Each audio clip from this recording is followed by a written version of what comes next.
നമസ്കാരം പ്രിയപ്പെട്ടവരെ, ആദ്യം തന്നെ പറയാം, ഇത് മൊയന്ത് ലീഗുകാർക്ക് കുരുപൊട്ടുന്ന വീഡിയോ ആണ്. കാര്യത്തിലോട്ട് കടക്കാം. സ്വന്തം മാനം പരസ്യമായിട്ട് പണയം വെച്ച് അധികാരം നേടിയ വനിതകളുള്ള രാഷ്ട്രീയ പാർട്ടി ഏതെന്ന് ചോദിച്ചാൽ ലോകത്തൊരേ ഒരു രാഷ്ട്രീയ പാർട്ടിയേ ഉള്ളൂ. ആ രാഷ്ട്രീയ പാർട്ടിയുടെ പേരാണ് ഇന്ത്യൻ യൂണിയൻ മുനാഫിക് ലീഗ്. സ്വർഗത്തിൽ കൊണ്ടുപോകാമെന്ന് വാഗ്ദാനം കൊടുത്തിരിക്കുന്ന നേതാക്കൾ സ്ത്രീകളുടെ മാനത്തിന് വില പറഞ്ഞ് പകരം അതിന് സ്ഥാനങ്ങൾ നൽകിയ നേതാക്കളുള്ള രാഷ്ട്രീയ പാർട്ടിയുടെ പേരും ഇന്ത്യൻ യൂണിയൻ മുനാഫിക് ലീഗ് എന്ന് തന്നെയാണ്. പണ്ടൊരിക്കൽ വിശ്വാസത്തിന്റെ ഭാഗമായ തൊപ്പി ഊരി വെച്ച് വന്നാൽ അധികാരം നൽകാം എന്ന് പറഞ്ഞപ്പോൾ ഒരു ഉളുപ്പും കൂടാതെ തൊപ്പി ഊരി വെച്ച് നാണവും മാനവുമില്ലാതെ അധികാരം നേടിയ പാർട്ടിയുടെ പേരും ഇന്ത്യൻ യൂണിയൻ മുനാഫിക് ലീഗ് എന്ന് തന്നെയാണ്. ഒരു നാട്ടിൽ വിദ്യാഭ്യാസം കുറഞ്ഞിരുന്ന ഒരു കാലഘട്ടത്തിൽ MLA MP സീറ്റുകളുടെ എണ്ണം കൂടുകയും അവർക്ക് കിട്ടുന്ന ഭൂരിപക്ഷം വർദ്ധിക്കുകയും ചെയ്തിരുന്ന ഒരു രാഷ്ട്രീയ പാർട്ടിയുടെ പേരാണ് ഇന്ത്യൻ യൂണിയൻ മുനാഫിക് ലീഗ്.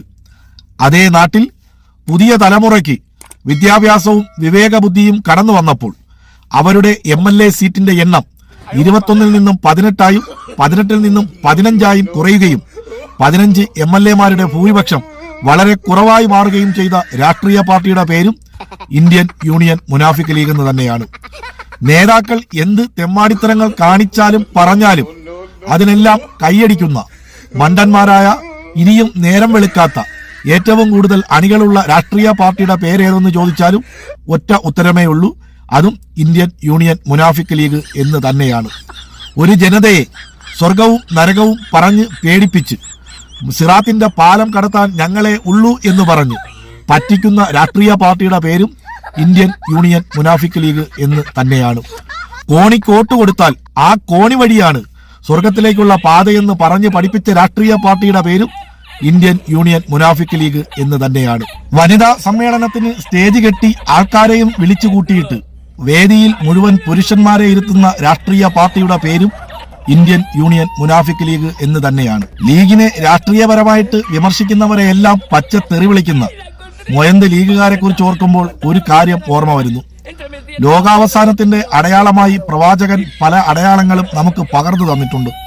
അതിൽ ഒന്നാണ്, ദീനിന് വേണ്ടിയിട്ടല്ലാതെ ദീൻ പഠിക്കുകയും ദീൻ പ്രചരിപ്പിക്കുകയും ചെയ്യുന്നവർ ലോകാവസാനത്തിന്റെ അടയാളമാണെന്ന്.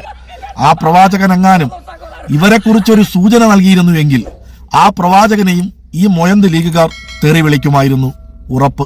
ലോകത്ത് ദീനിന്റെ പേരും പറഞ്ഞ് ഏറ്റവും കൂടുതൽ ദീനി വിരുദ്ധ പ്രവർത്തനങ്ങൾ നടത്തുന്ന രാഷ്ട്രീയ പാർട്ടിയുടെ പേരും ഇന്ത്യൻ യൂണിയൻ മുനാഫിക് ലീഗ് എന്ന് തന്നെയാണ്. നമുക്കൊക്കെ ഒരു പഴഞ്ചൊല്ലുണ്ട്, കഴുതയ്ക്ക് ബുദ്ധിയും കുതിരയ്ക്ക് കൊമ്പും കൊടുക്കത്തില്ല എന്ന്. അത് മാറ്റി എഴുതണം. മൊയന്ത് ലീഗുകാർക്ക് ബുദ്ധിയുമില്ല, കുതിരയ്ക്ക് കൊമ്പുമില്ല എന്ന് വേണം നമ്മൾ ഇനി പറയേണ്ടത്. എന്തായാലും ഈ വീഡിയോ കണ്ടിട്ട് ഇതിന്റെ താഴെ വന്ന് തെറി വിളിക്കുന്ന മൊയന്ത് ലീഗുകാരുടെ മാനസികാവസ്ഥയെക്കുറിച്ച് ഓർക്കുമ്പോഴാണ് ചിരിക്കാൻ തോന്നുന്നത്. അപ്പൊ എല്ലാവർക്കും നന്മകൾ നേരുന്നു. ലാൽ സലാം.